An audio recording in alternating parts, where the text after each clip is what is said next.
From our digital broadcast center in New England, this is E.P.N.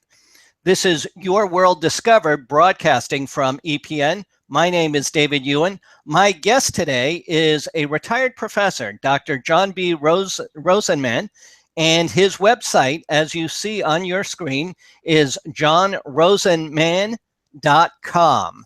And what we're going to do is we're going to talk a little bit about his style of writing, and we'll focus a little bit about science fiction and some other genres, but he works with speculative fiction. But let's first welcome Doctor. Welcome to the program. Thank you. I'm glad to be here. It's nice to meet you. And you've been, let's first get a little background from you so people can understand what was in the think tank before your writing. Let's talk about your earlier career, your earlier history before you became a professor. All right. I, of course, went to graduate school in English. But before that, I grew up scribbling stories in crayon or pen, making up stories. If you go to my website, there's a piece there about how I loved Richard Matheson, Ray Bradbury, and people of the golden age of science fiction, which hooked me, and the movies of the 50s in particular. The War of the Worlds, The Thing, Them, and so on. Those had played a large role in shaping me as I am today, for better or for worse. And then following that, I want to check, did you have a military background as well? No, did I read that? No. And then you became a professor. Where were you a professor in England? I was a professor at several places. Lakehead University in Ontario, Canada, Claflin College in Orangeburg, South Carolina, and most recently at Norfolk State in Norfolk, Virginia for 29 years. Very good. And so I got around. And you're retired now. Now tell me, yes. when did the actual writing start? When did you say, here's my pen, I'm going to start doing it, I'm ready to go? When did that start? Probably about 35 or 40 years ago. I was scribbling all my life, as I mentioned. But then I started for the first time, perhaps when I was around 25 or 30. That's over 50 years ago, now that I think of it. I started to submit work, short stories in particular, to magazines of all kinds, largely literary magazines. And then when I moved here, that would be about in 1982, I discovered the small and independent press. And that opened up everything to me. You know, I could submit stories, and occasionally I got a lot of rejections. Boy, did I get rejections. But I got editors who actually commented and critiqued what I wrote. They gave me feedback. And as a result, I worked more and more in my craft and submitted more and more. And as a result, to date, I've published over 300 stories and over 30 books. So that's the pattern. Once I moved here about 35 years ago, I discovered the small and independent press, and that changed things. Let's take a look at your website again, and I have it here on the screen. We have it as www.johnrosenman.com. There it is, johnrosenman.com. And let's now talk a little bit about your style of writing, and we talk about it as your craft. Tell us a little bit about what speculative fiction is. Okay. It is an umbrella term. It's very broad. We know what reality is, or we think we know what reality is. It's factual. If you don't dispute it. But speculative fiction involves giving your imagination a free rein to go wherever it may. It embraces science fiction, fantasy, science fantasy, horror, dimension dark fantasy, you name it, The Wizard of Oz, the absurd, metafiction, anything which departs from what we generally accept as reality. And once you open the door to that, if an idea comes to you, or even the ghost of an idea, you say, well, I'm going to try it. I'm going to see where it takes me. And if I can give you one example, I used to go to a certain Barnes and Noble. This is one of the ways in which I got ideas for a story. And I just let my eyes go where they may.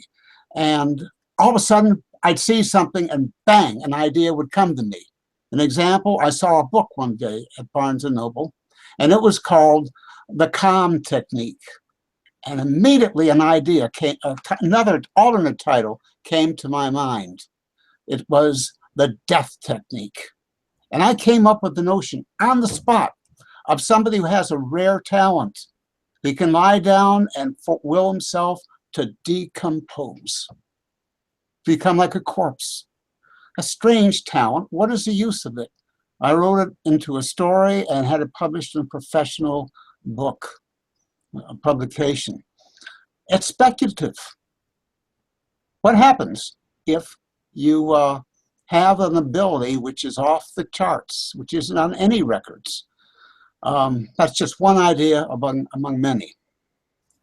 I had a teddy bear when I was a child. What would happen if I grew up and that teddy bear returned to me and this time it could talk?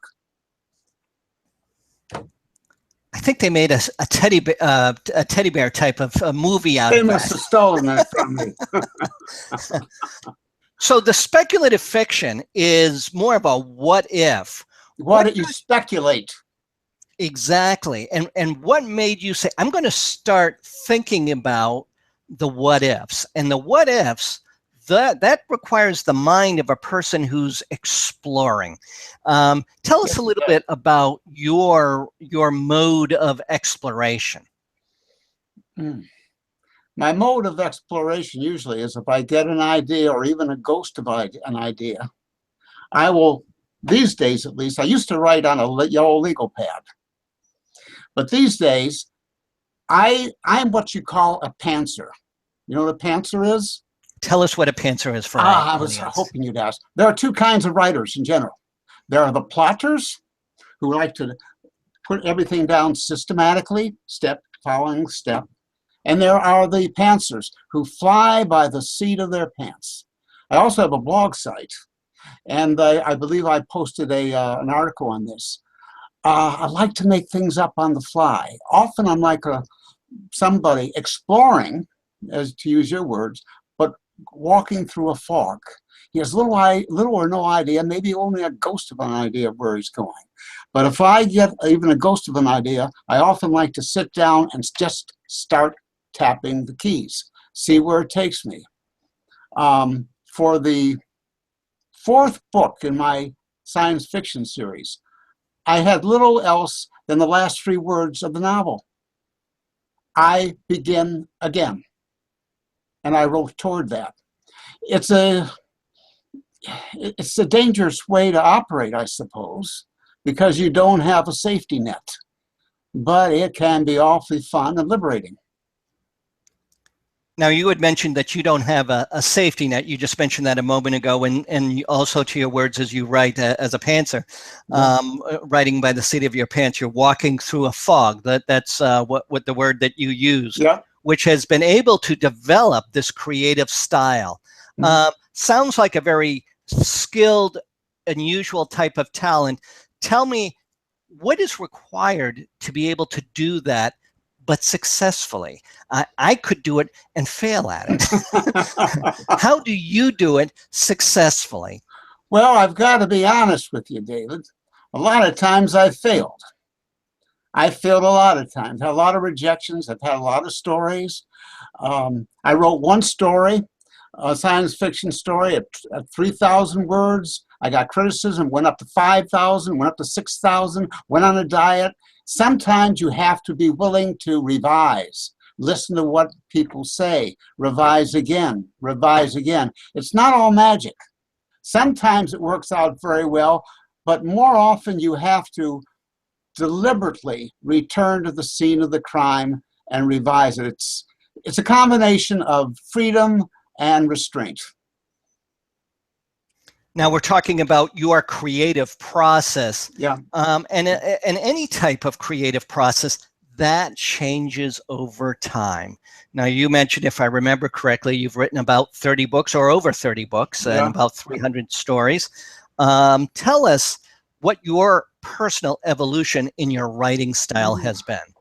That's a darn good question. There are the mechanical changes going from yellow legal pads to a computer, and now to a Kindle. That's a great step, at least for me.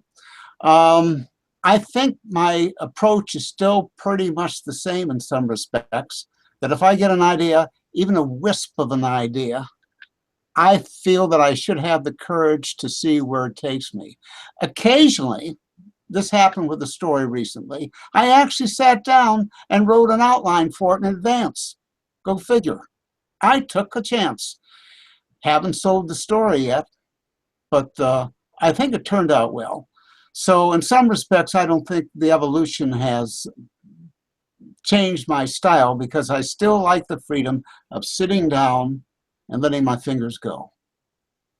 Now let's talk a little bit about some of your stories, but before we do that, just a reminder of your website. My guest today on E.P.N, Your World Discovered, is John B. Rosenman.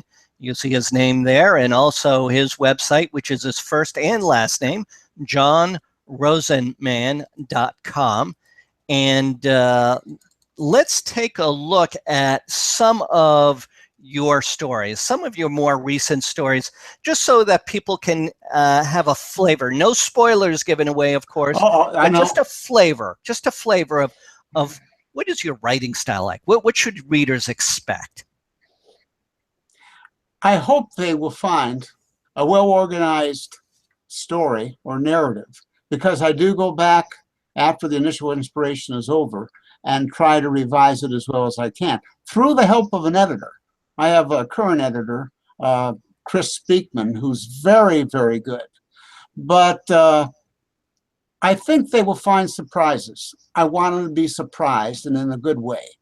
And to pick one element, I love to find concepts that stretch the mind. They may even blow the mind. And readers of science fiction usually have an open door to this approach. Surprises. For example, in the first novel of my Inspector of the Cross series, I have the hero and a member of the enemy go down a black hole together in a ship. A singularity, a naked singularity. No one's ever gone down one. What would it be like? I want my readers to find new concepts, new approaches. My teddy bear story, for example, I'm fond of that one. I want them to find some scientific concepts. One of my stories initially, which is going to be republished, called Only a Stone, involves a man whose brain is destroyed, and then they find a new approach to revitalizing it, restoring it. Will that be in our future?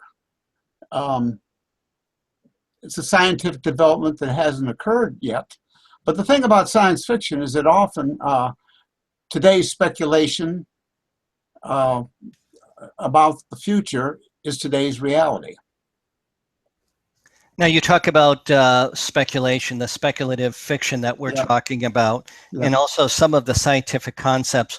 What real facts, if you will, in terms of science, for example, might you apply so that this speculative fiction can actually have a sense of realism? So, and what I mean by that is how this could actually happen. Yes. As opposed to fairy dust and fantasy. Well, that's an excellent question. I was thinking about that when I watched the interview the other day by the gentleman, Massimo, is that right? Yes, Massimo Marino. He is from France, and he was on our program. Yeah, there is in science fiction. Science fiction is divided up into categories. And at the far right, what you might call the Republican far right, you have what's called hard science fiction, which follows certain scientific principles from which you do not depart. Now, I'll give you one example. My Inspector of the Cross series involves a man who is 4,000 years old. How is that possible? It's possible because he travels on missions to distant worlds and ports to find weapons that might be used against the enemy. But if he gets in a ship and travels that way, he will be dead long before he reaches it, his location, destination. So he has to be frozen. He has to be put in cold storage. That's a scientific principle, because science, astronomy, has established the vastness of the universe. And if you travel a long distance, you will be dead by the time you get there. I mentioned a concept such as time dilation. I don't know if your readers are familiar with it, but I came across it in the Forever War. Can you see this? Hold the book a little bit higher. Okay, how's that for you? The Forever War, an award-winning science fiction novel by Joel Haldeman, and involves a soldier who's in a war that lasts over 1,000 years. This is a scientific principle that grounds the novel, it grounds my series, and categorizes it as science fiction, although it's not hard science fiction because there are elements of wonder, fantasy, and perhaps what he and others might view as magic. But my science fiction is science fiction, but it's mostly speculative fiction, because I like to introduce elements that, strictly speaking, science hasn't established. Is that a good answer? Because it's a difficult and excellent question. It is, and I'm going to follow up with that. And yes, that was a good example, because what I want to talk about now, and this will help clarify my question to you and your answer to me, is we're talking about science fiction. It's a technical thing, and Yep. I say that you gave the example of time dilation, for example, but also writing in speculative fiction. That's the other side of the brain, if you will. Yes, it That is. that is The left side. and it is very it is very hard to pull those two pieces together, and that's It what I is. believe makes a good science fiction writer. Yes. Is they can deal with the technology and bridge that gap to the creative side. Let's talk about that. And I know this may sound like a deep question, but how do you as a writer bridge that gap from technology, technical data analytics, if you will, to a creative and speculative fiction? What do you do to bridge that gap? Well, I do have to read some science. I do have to read some science, such as Stephen Hawking's books and others. And when I let my mind go to the left side, the more creative, less scientifically based side, I have to be willing to look at the finished product or the evolving product and say, does this make sense? Is it logical? Can I expect a reader, especially one who reads science, to be willing to, what was Coleridge's phrase? The willing suspension of disbelief, be willing to accept it. So, for example, in my Inspector of the Cross series again, I have the heroine's ship passed down a dark hole. One possible principle is that black holes, singularities, can be used for instantaneous travel across the universe, which is something we desperately need. I work that into the novel. It's not scientifically proven, but there are scientists who speculate that it's a possibility. And so I'm indebted to my experience as a student writing scholarly papers and publishing scholarly papers after I graduate, because you have to be very logical and, in a way, scientific. And that helps me in combining or bringing the scientific sides and the wildly speculative sides together in a convincing way. Now let's talk a little bit more about your books. Let's bring it back to what the readers are expecting. Once again, my guest today here on E.P.N. We are on Your World Discovered. My name is David Ewen, and I am with John B. Rosenman. His website is www.johnrosenman.com. And the question that I have for you now is, you've written a lot of books, and you've written a lot of stories, and you've practiced the craft.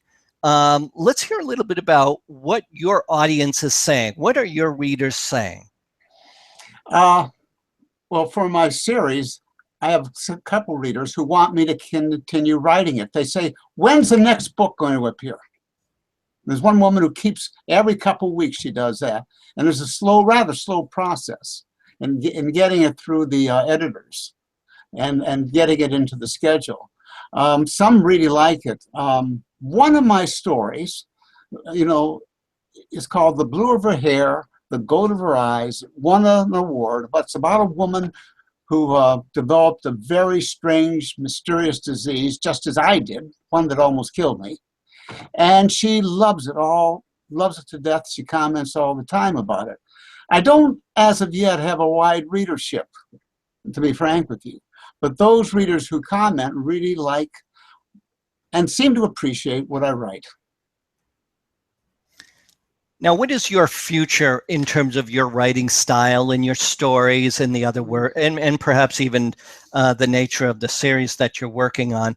What will you do to keep it fresh, to keep it new? That's also a good question. To date, I've completed 5 novels in the series. At the end of book 4, our brave and courageous hero has beaten the aliens, and he finds that he faces a new enemy, a cosmic enemy. That came to me spontaneously, without pre-planning, and I can see where it can spin off books into the next century, but I don't think I'll live that long. I've also created another character, a heroine, who can generate her own franchise. So with this particular series, it's only one of the things I'm writing, I can see 2 or 3 more lifetimes just in continuing the story. But stories still continue to come to me, although not as rapidly as they used to. So I expect to be writing for a couple decades yet, and I'm looking forward to the next exciting idea, which I can never sit down and just outline in advance. It just has to come to me. That's part of the excitement. Now, we talked a little bit about how you keep it fresh for your audience, just so that you keep the spirit of interest alive in you. How do you keep it fresh for you, yourself, as the author? By sitting down, as I've said before, letting my fingers fly. I like to expose myself to books, science fiction, fantasy books, books of all kind. I'm reviewing a book now for a friend in South Africa. It's a paranormal romance. I think doing things like this will help to keep it fresh because you try something new. You get out of what's called your comfort zone. I've been skeptical, for example, of romance, although I have romance elements in my works. But maybe reading some of those, getting off the beaten path, will enliven my imagination. That's one way I hope to do it. During your writing over so many years, what has been the biggest surprise? What was the most unexpected thing that has happened? For example, what story was completed and you said, oh my, I can't believe how that story came out? What was the biggest surprise in your entire writing career? Let me think about that.